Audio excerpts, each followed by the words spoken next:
are. You see here we have Bill Gates, Warren Buffett, Larry Ellison with Oracle, you got the Koch brothers, and then a long list of Waltons with Walmart. Do we see any patterns here? All of these people's organizations monopolize the stock market, pretty much own the stock market, and subsequently own all of our world resources. And I know you ask yourself, what's wrong with being uber rich? What's wrong with rightfully making all of that money and getting a big piece of the pie because of it? Well, the problem is that these people have made so much money, this 1%, that they have bought out our government. They now own our government.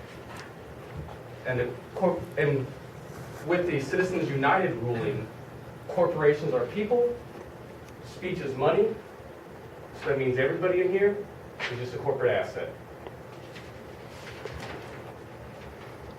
I'm John McClain. I'm the executive organizer of Occupy Public Land, one of the original organizers of Occupy Tucson, the most recent worldwide social movement I've been part of. Today I'm going to tell you how it started, how it operates, and how effective we are or are not.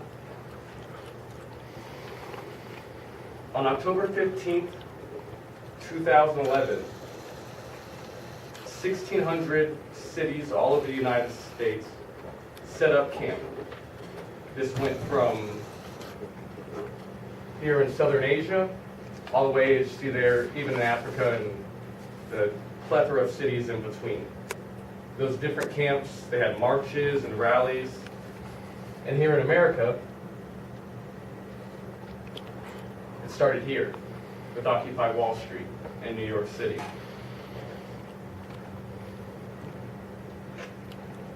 We also had an occupation here in Tucson, as I mentioned. I was one of the original organizers. Right here you see one of our first General Assemblies. We're all met to make the decision to actually set up camp on October 15, 2011 at Armory Park. So what are some of the methods of the Occupy that they put in place to redress our grievances with the government? Because that's really what this is all about, and the corporate control of it thereof. The three main tactics we see here, granted you see 4 pictures, but there's 3 main tactics. You have the camp, and you have all the subsequent marches and rallies because of the camp. You have hacktivism. Those of you who don't know about that, I'm going to explain it to you today. And you have filing lawsuits and actually redressing your grievances with the government in court.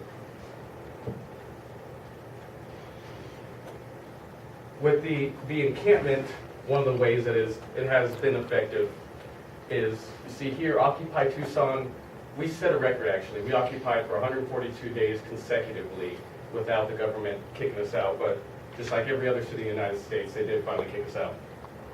We also served 32,000 plates. Me being a homeless advocate, this is really close to my heart because this meant that a lot of people weren't sick and likely maybe a lot of people didn't die due to the fact that we were out there feeding people.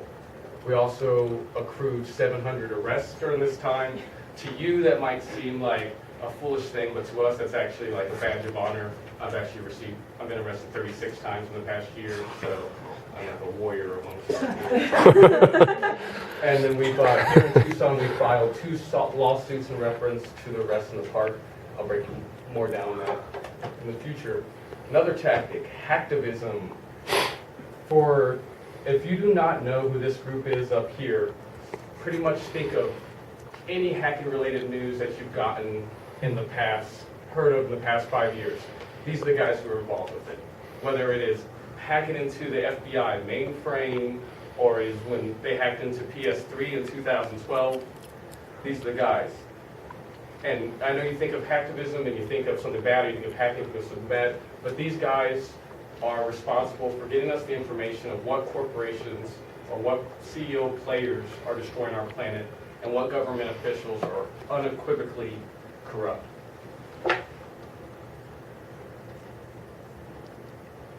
Tactic of the lawsuit. In the United States, there have been thousands of lawsuits filed in relation to the Occupy movement, in relation to our rights being taken away.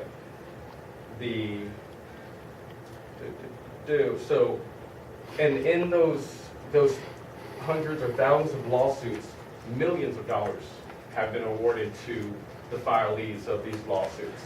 Right here you see a few examples of the winning lawsuits in the past year. You have Occupy Columbia versus Haley, they won. You got Occupy Fort Myers versus City of Fort Myers, they won. You got Waters versus Otter, doesn't show it as an Occupy, but it was actually just a member of an Occupy in Idaho. He won. Then you have me, and mine's still pending. Within the next month or two, I'll be receiving a ruling. There's nothing else I have to do. All I'm doing is waiting for a judge to tell me what my place of history is.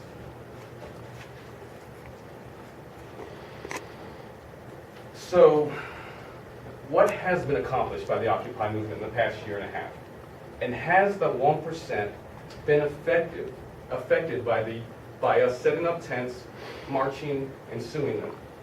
We see here we have the three things that the Occupy movement has accomplished. A little more in depth on it here. Ooh. Okay, so the national conversation has been changed since the Occupy movement started. 6 months ago, a year ago, you could not turn on the TV without hearing the rhetoric of 1% or the 99% and their relation to how the populace is being oppressed by a very small minority of people. Even in the State of the Union address just recently, Obama said Occupy twice. And some of you might think, well, he just said a word, no big deal. Obama's a smart man, he writes stuff down, people read it over, he knows what he's doing when he puts Occupy in his statements. And granted, when he was placing it, he was using it in a derogatory way. He's talking about the way we've occupied Iraq or the way we've occupied Afghanistan, but that's not the way we're occupying. The other thing that we accomplished is we set up a way for people to be able to redress their grievances with their government in a very good advertising type way.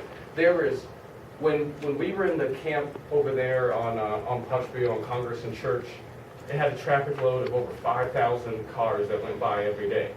I mean, you can't buy that type of advertising. I could pay $1,000 and get a billboard, and I'm not going to get the type of exposure that I would by just having a whole bunch of tents in a park, having people wondering why we have a whole bunch of tents in a park. Another great thing about the Occupy camps is it brought together a whole bunch of people with all different ideals, different tactics, different skills, a completely different background together to realize that we are all the same, 99%. Another good method was being a poor person, especially being a completely disenfranchised, completely homeless. How do you redress your grievances with the government?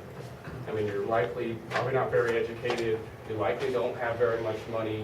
You likely don't have the resources that even your average person would have. But it doesn't take much for you to grab a tent, a bunch of your homeless homies that have tents, go throw them up in a park, and your message is out there loud and clear.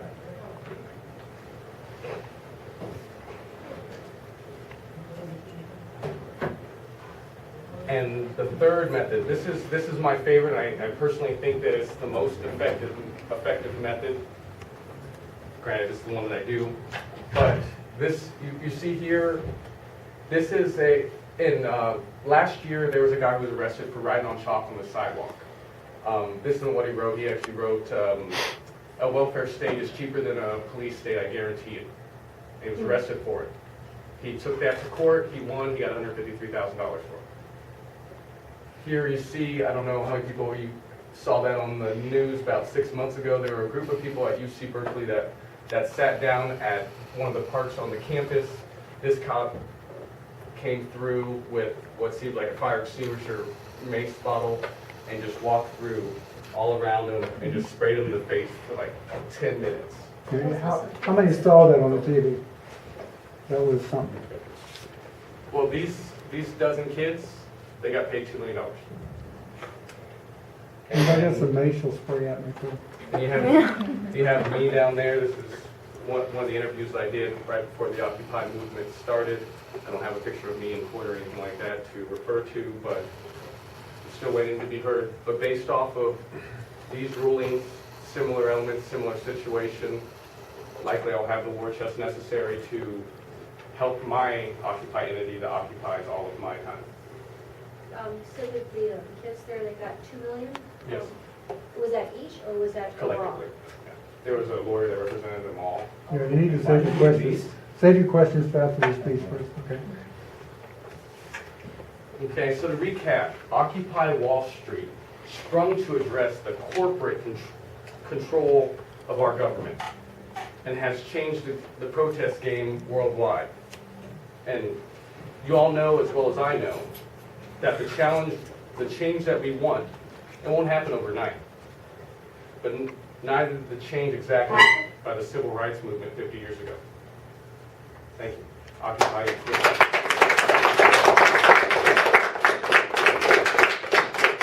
A really good speech. I have to knock you off 10 points.